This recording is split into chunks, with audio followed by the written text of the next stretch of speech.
hit as it moves. It didn't look like the Purdue Sentry had projectiles in the hopper. Well, have at to least see. being somewhat mobile, at least being able to spin in place, will definitely help the survivability of their Sentry. 3, 2, 1. Game start. All right. Very classic strats from both teams. Standards go straight to the reload zone to get their initial ammunition. Purdue with a slight time advantage. Both teams running the same strat, though. No coin handed over to the heroes. 200 projectiles per team. Looks like the hero for UT actually bumping their their Sentry and doing a little bit of damage to it, or to themselves. Look at that. Purdue able to deal a little bit of chip damage onto the Sentry of the University of Texas with their balancing standard. They are running 2 standards, so interesting that they put all of their money into their balancing standard this year. I mean, like, in the game. But they're able to get a lot more damage down, 150, 180 damage down onto the Sentry of UT. They're still chipping away at it. And unperturbed, the standard from UT looked at the balancing standard and has now walked the other way. They've got to start firing back. 200 rounds loaded in. I've seen their standard be fully operational this morning, so hopefully they're able to start protecting their robots. Looks like he's going to take a free level from a hero just sitting there body blocking, not spinning. And it's going to just move straight on to chew through the rest of that Sentry for UT. It was a clever try from the UT hero. So if you die in the right spot, it's essentially a pretty good body block for the next 10 seconds. However, it does not seem like that was going to be the case as UT's Sentry falls. Purdue in the lead with a healthy 600 Sentry difference, and now moving on to probably try to do damage to that base. UT looking like they're going to give away round 1 pretty handily if they're not able to fire any projectiles. But it looked like they were planning on it. They wouldn't purchase projectiles, which indicates to me that they think it will work. So hopefully for round 2, they're able to get that going. That's double level 3 now with another takedown. Well, similar story on the side of Purdue. I don't think Standard 4 is actually operational at the moment. Well, it's not like they're going to need it if they can keep this kind of a performance up with their balancing standard. Such a stable balancing standard. It's doing exceptionally well. All it needs is a few shots on the base, which it gets. And now Purdue is in an extraordinarily healthy lead, taking lots of long shots. They're hitting the base from so far. Look at where that balancing standard is, chat. It's firing over the head of the other robot. There's nothing that standard could do except for get closer and stick his face right in the camera. Just absolutely mean mugging our buddy. Looks like he's going to take your advice, but it looks like Purdue's going to maneuver around just enough. Purdue having to return back. They've only got 15 projectiles left. They're going to reload, and then surely we'll be able to go and start clearing up this match. Well, with 200 now in their hopper. If they land every hit, they can kill the base with this hopper. Well, they seem to have some pretty dang good accuracy, especially from that distance. So I would not be surprised if they could get closer to hit even more. It appears that I was right in calling the hopper of the Sentry of Purdue empty, indicating, you know, that they didn't anticipate it working this round. Unless it's, yeah, no, it's got a few projectiles in there, but not nearly enough for like a functional match. Ooh, UT's got to be careful there. You can get yellow carded for ramming. Got to be, you know, conscientious that we're staying within the rules so that every robot gets to perform at its mechanical best. Looks like Purdue is not going to take anything. Wow! But that entire base. Clip that, chat. Purdue University. Ooh, man. I hope that driver doesn't get seasick. The balancing standard definitely has some oscillation to it when you move. UT's base at about half health, minute remaining. Without a way to fire, it does not seem like UT is going to be able to catch up to Purdue.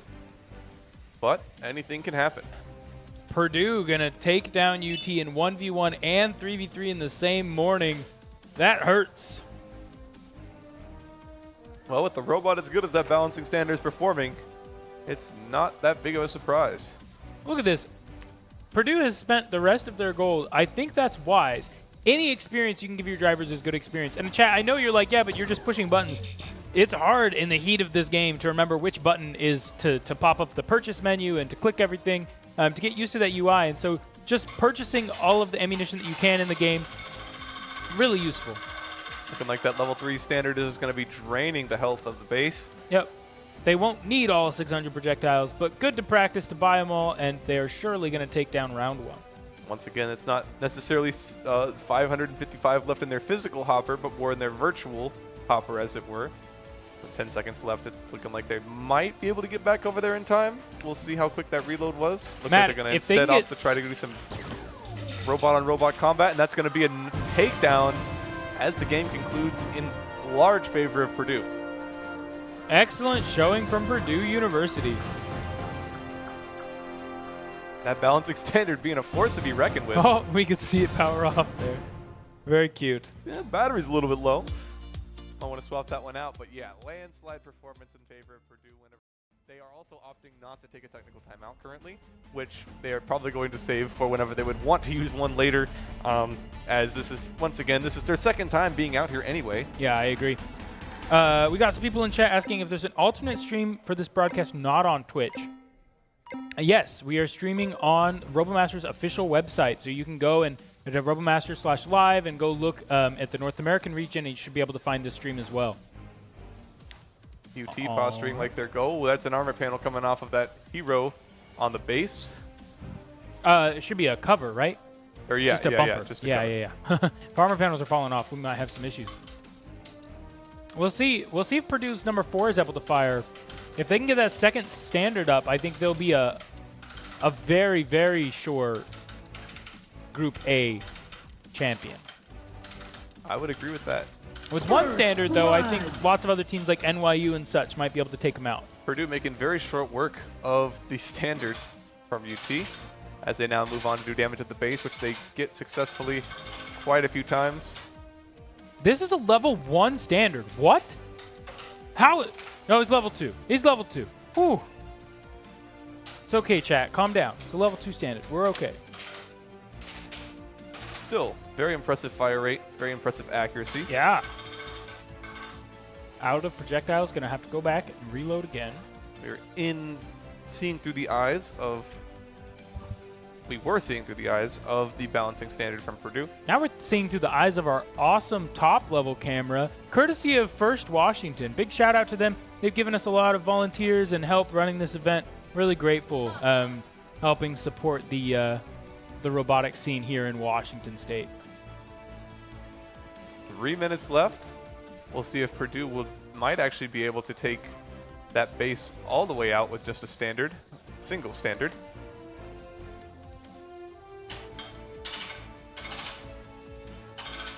So it looks like no real changes from any of the teams from last game to this. All the robots that didn't fire, still not firing.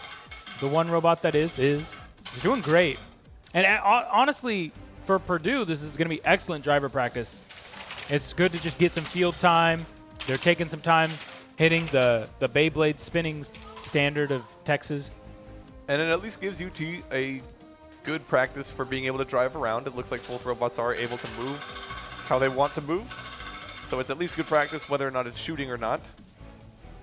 Can be an issue solved another time, but at least getting the driver's practice time in the chair to be able to perform with the tactics now that we know that they probably have the capability, just need to get a few bugs worked out. Very true. You can see, look at that. Something of note, chat, one thing, just as bonus information, that buff progress does save, so you don't have to stand on there continuously. You can leave and come back to pick up a blood bag later. So if you have some progress, you could leave and come back when you need your blood bags, because you do start with 2. And once again in the chair of that balancing standard, as it is absolutely melting through the health of the UT base, and that's just going to be gained by base destruction. This has got to be part of the barrel heat buff of a balancing standard, because holy smokes. That was Shoot very it quick. Up. Excellent job. Purdue University, strong showing from one standard. And now with that match down, they probably have plenty of time to hopefully get their standard 4 shooting. Even better accuracy this time. They did the same amount of damage with 200 less projectiles.